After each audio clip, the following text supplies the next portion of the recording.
Well, Excellencies, ladies and gentlemen, dear friends, good morning to all of you. It's really great to see you all of you here today this morning in our conference, Research for Peace. And as you maybe know, the reason that we have gathered here is that we celebrate 10 successful years, really an entire decade, of Folke Bernadotte's activities and support for applied research on peace and security, and also development. And as you maybe also know, we are a rather young government agency, but already when the establishment of the Folke Bernadotte Academy was prepared in the government offices already 2002, the government pointed out that research should be an important area of expertise for the future agency on peace, security and development. And over the years, I can say we have done what we can in order to fulfill the expectations already from the beginning put forward by the government. So for us, it is really crucial to work in a way that we try as much as possible to be evidence-based when we work in all our activities in the academy. And of course, in order to be evidence-based, it's absolutely essential that we have an area of research, of course, in the Folke Bernadotte Academy. I said it is 10 years since we started our research activities. So we started off 3 years after the academy was established. So 2005, we started our first projects. And over the years, we have supported not least than 100 projects. I think that is an impressive figure, 100 projects since 2005. And the result has been that we have produced articles together with our researchers, which have been published in prominent academic journals all over the world. And the focus for us in many, many ways has been, of course, to contribute with new knowledge on the crucial issue of state building and peace building in different aspects.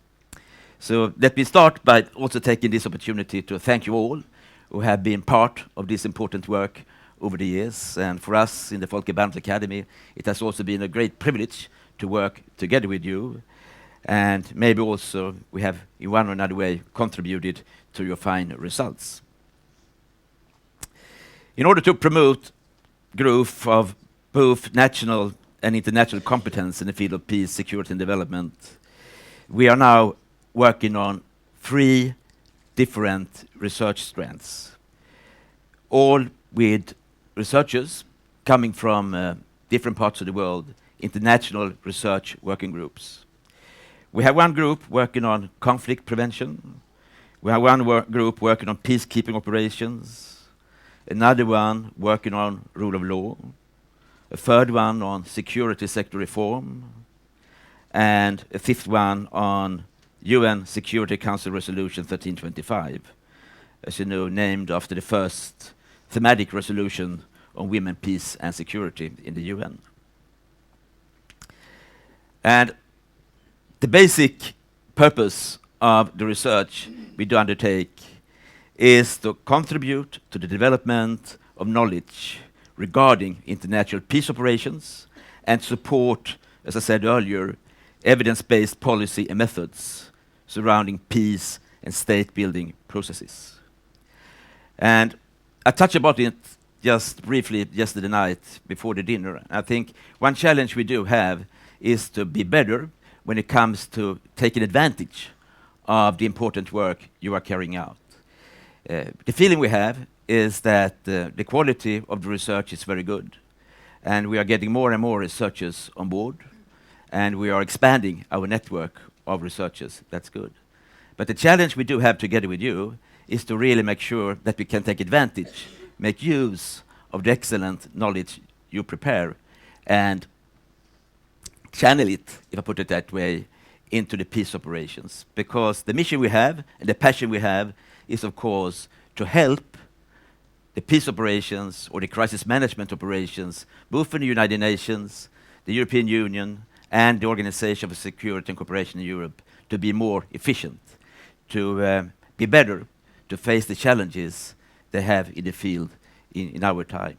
And as you know, they are facing more and more difficult challenges.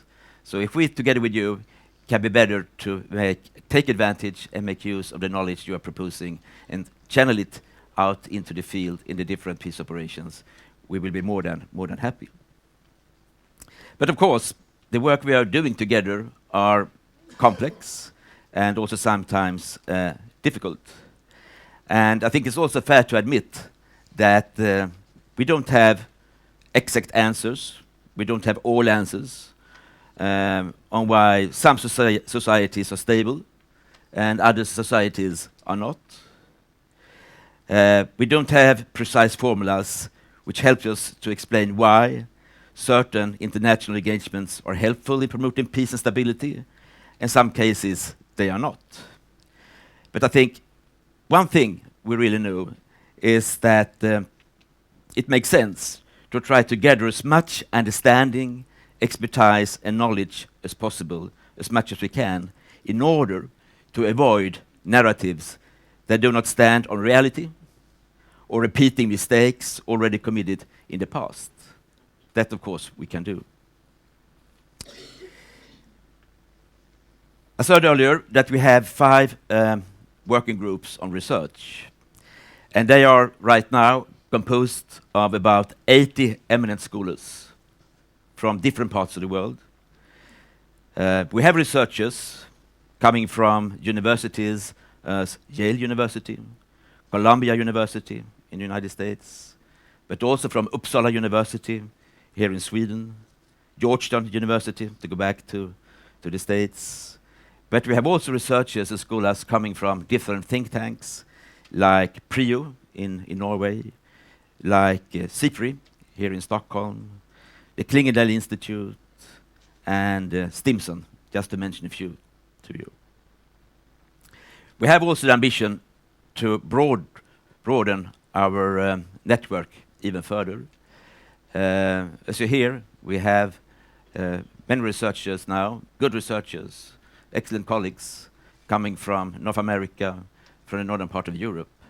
But as we are expanding our activities in the Folke Bernadotte Academy also to other parts of the world, we would also welcome colleagues from other universities and other think tanks in other parts of the world.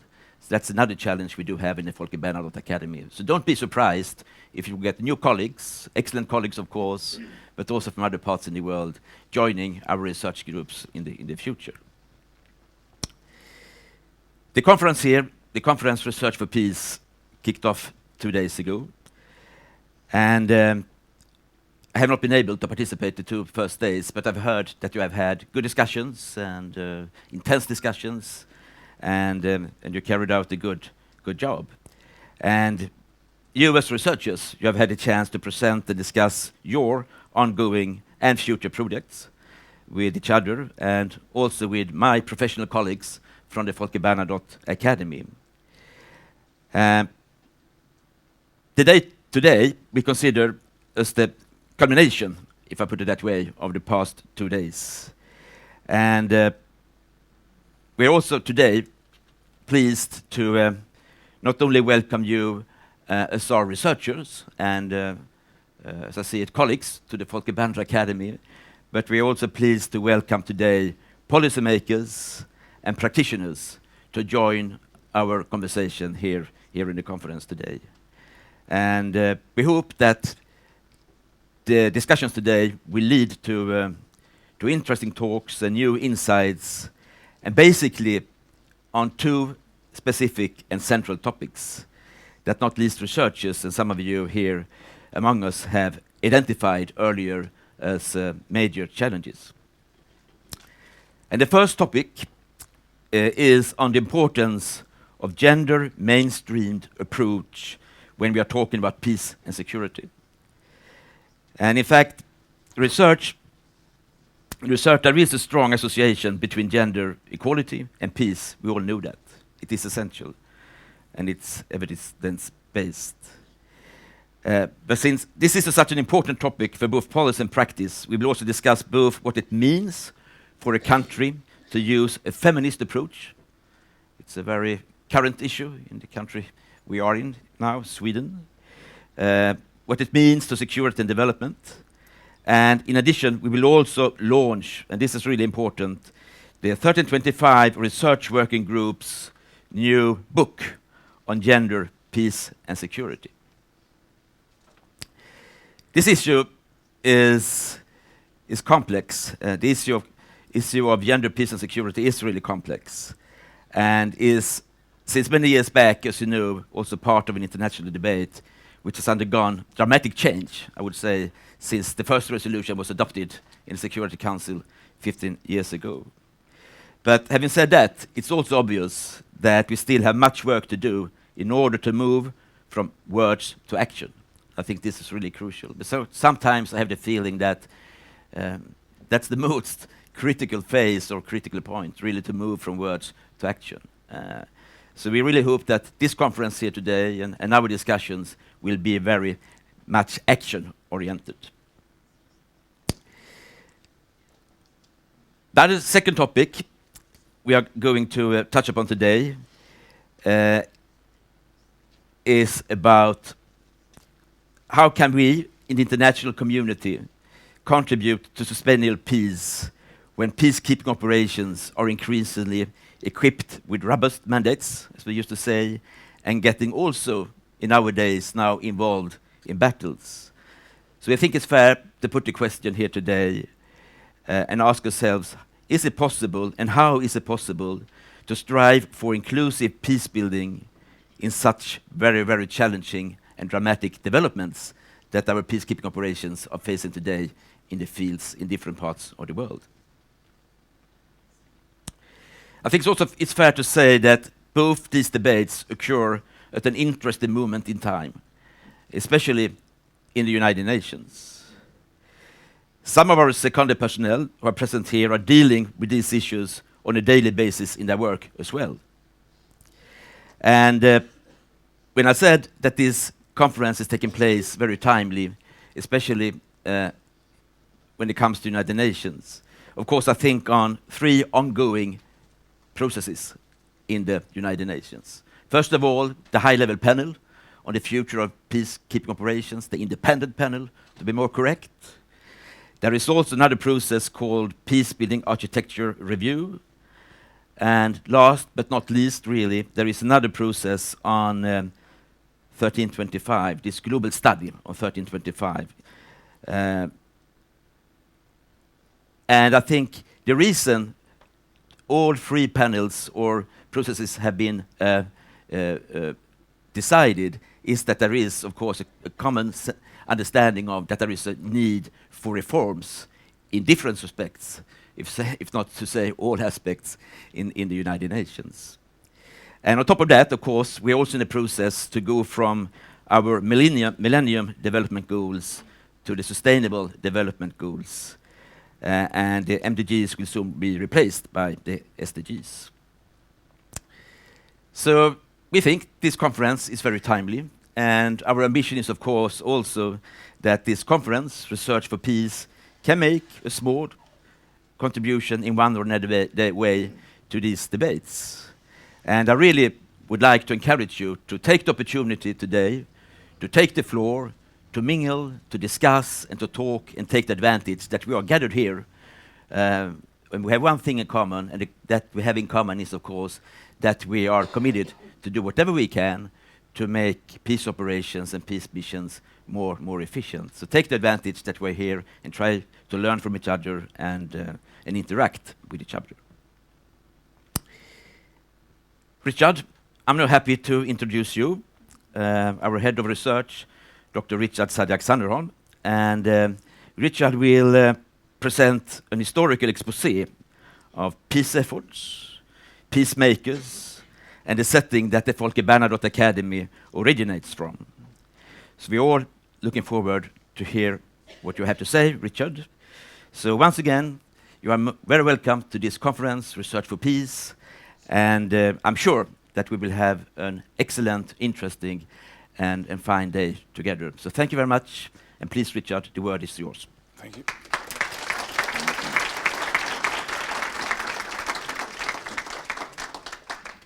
Thank you so much. Thank you also for that introduction. As you can now understand, it's a tall order. To do that expose, I only have 30 minutes. Okay. As was mentioned, FBA's contribution to research and support of research in the field of peace, security and development goes back to when the agency was founded in 2002. It's been part of our mandate ever since. I will attempt an eclectic expose where I want to do two things. I want to provide an historical account, and as you can understand, I will cut some corners. I will go back to the Middle Ages and then to our modern time as well. And I want to weave in the research that we have funded and continue to fund on behalf of FBA. So these are the two things that I want to do. In doing so, the ambition is to situate the FBA, the Academy, in a larger context and setting over time and space. So humor me, or bear with me. Okay. Starting with what we do today, as the Director General mentioned, we have funded since 2005 over 100 research projects at the FBA. And we have done so in relation to many different issue areas on the micro to macro level. This is the main strength of our support to research, this diversification. Following the evolutionary device is sometimes also less is more.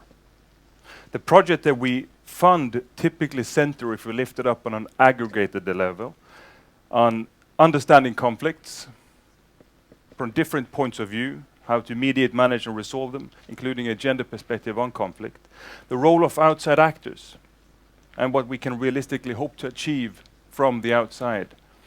And third, the experience of individual peacekeepers and peace builders in these settings and in these contexts.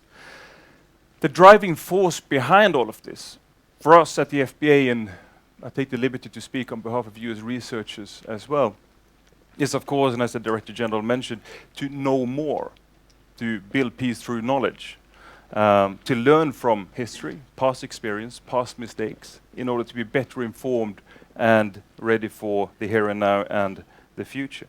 The suffering, the repression, the insecurity that we face today in theaters of war is of course to cannibalize on a much worn out phrase, nothing new under the sun.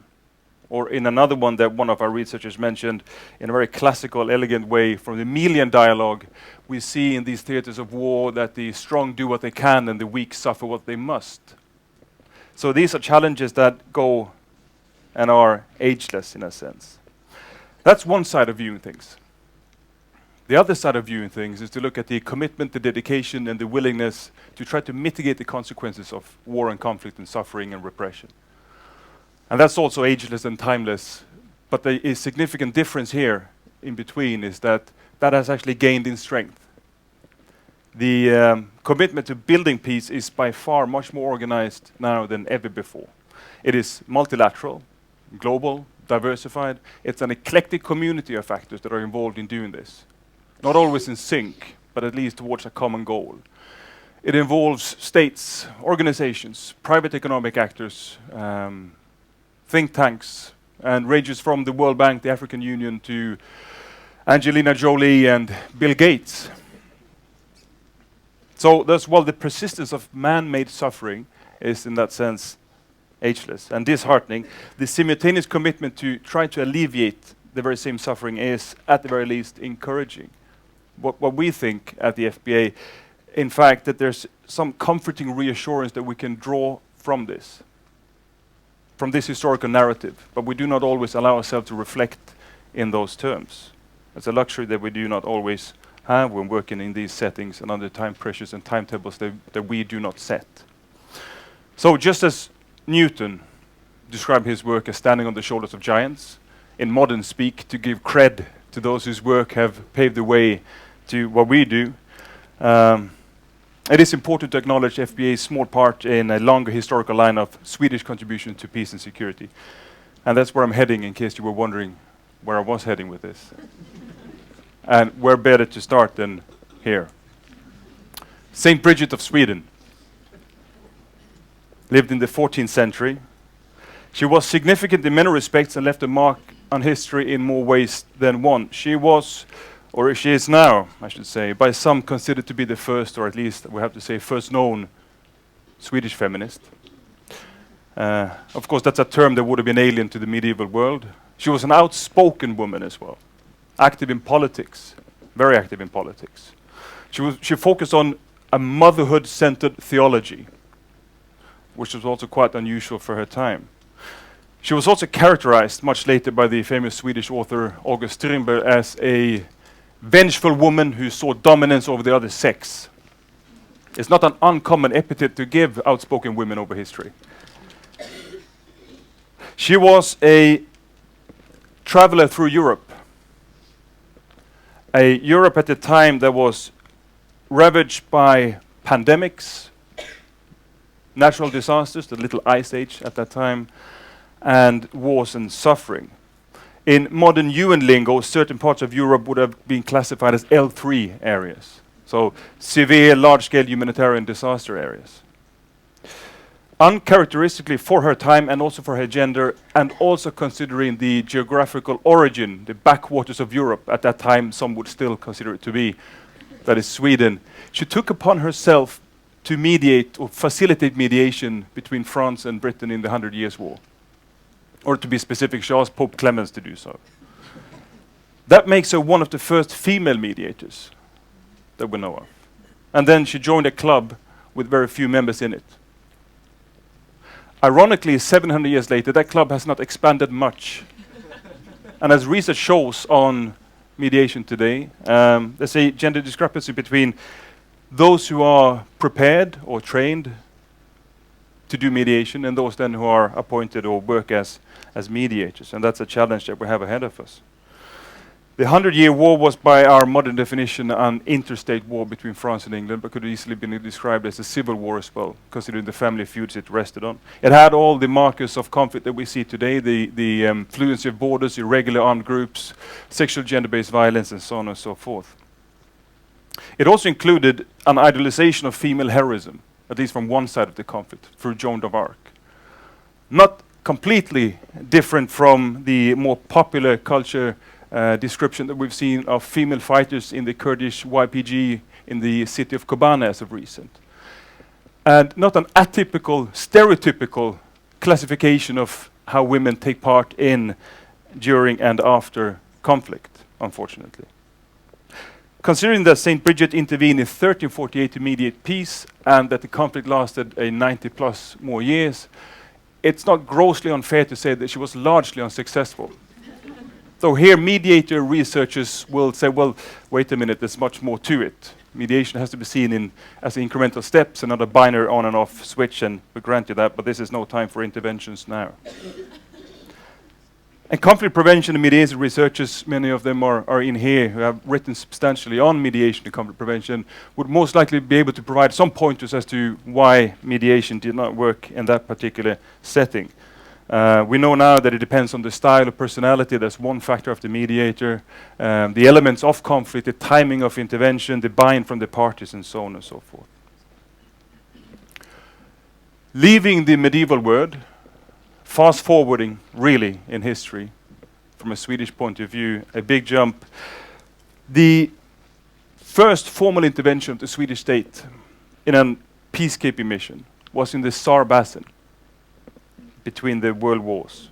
In December 1934, the Swedish government decided to send a battalion to the SAR Battle, southwest Germany, in the city of Merzig, and its purpose was to take part in the League of Nations mission to monitor the referendum deciding to what country the territory, the SAR Basin, would belong to, Germany or France, or indeed if there would be status quo.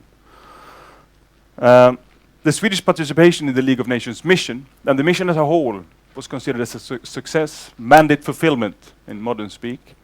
The plebiscite was held, high voter turnout, very few disturbances, and an uncontested election results.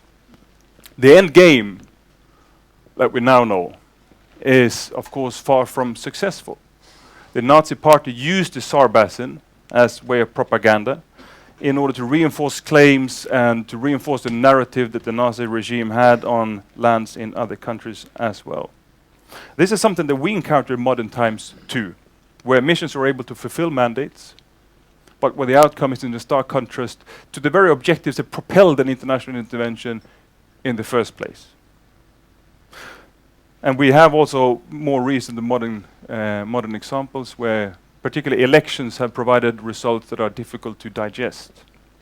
The SAR Battle and more recent examples provide a sense of sobering and humbling approach to, and also a large dose of realism as to what the role of peacekeeping and peacebuilding is writ large, in particular in complex political transitions, and that we should be careful in assuming a causality between an intervention and the attainment of specific outcomes. And this has also been a focus of many of the research projects that we have funded at the FBA.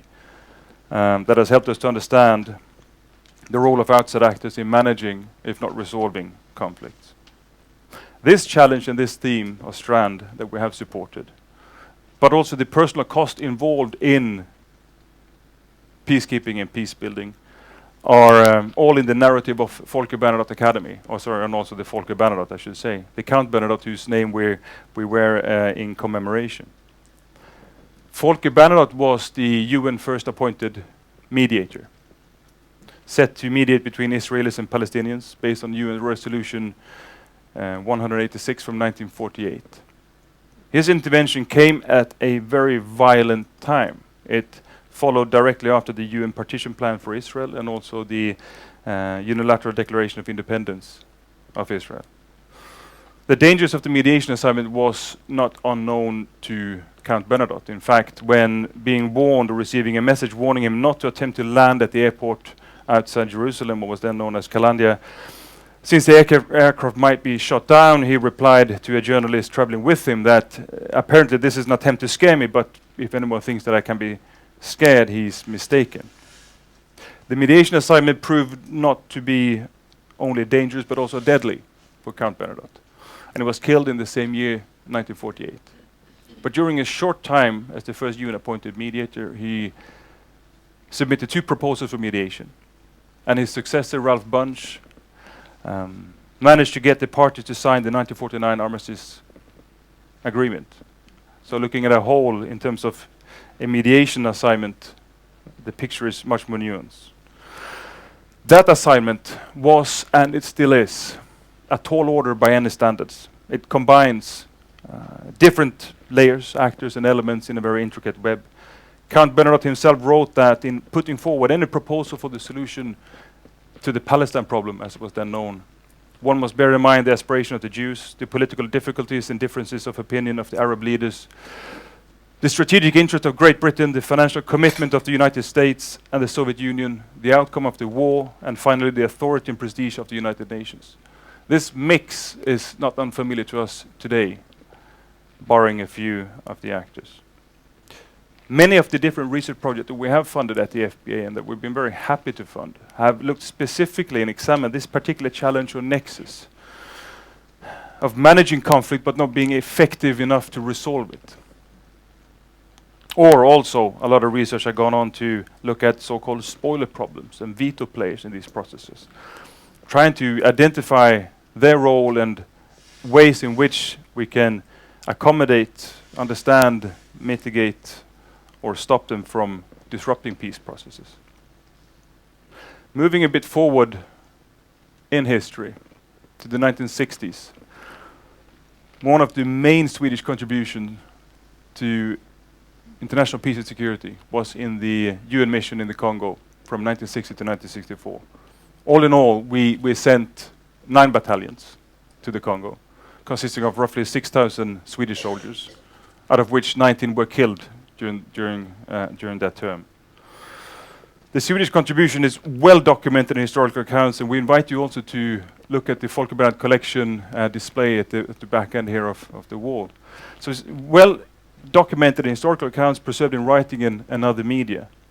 And thanks to the Folke Bernadotte collections at the FBA, we have a great many personal accounts of the soldiers who served during the time 1960 to 1964.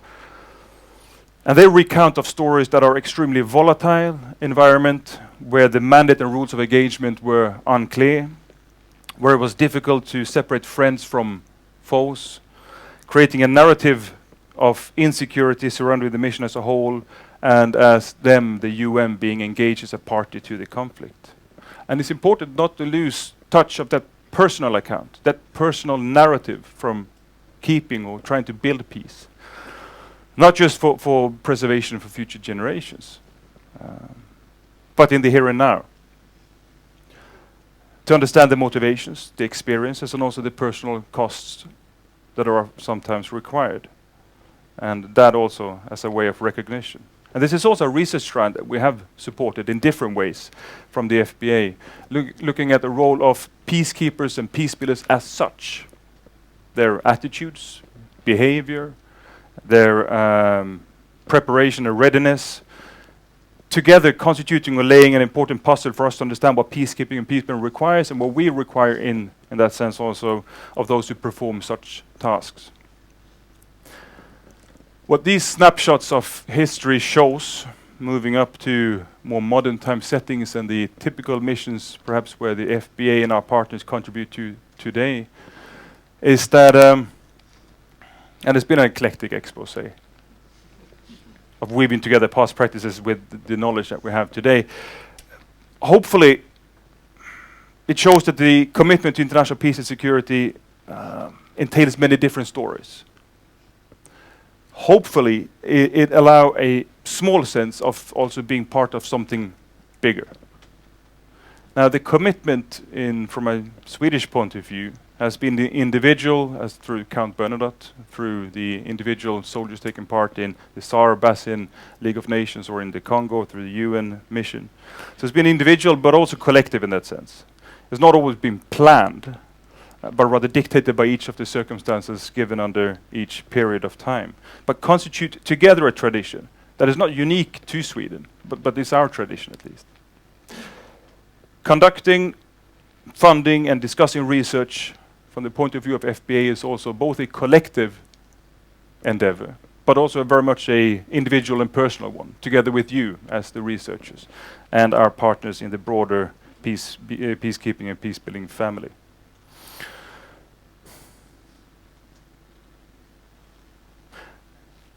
We hope that by doing so, by engaging in that constructive dialogue, we can make better sense of the history, to prepare us in the here and now, and to make better sense of the future.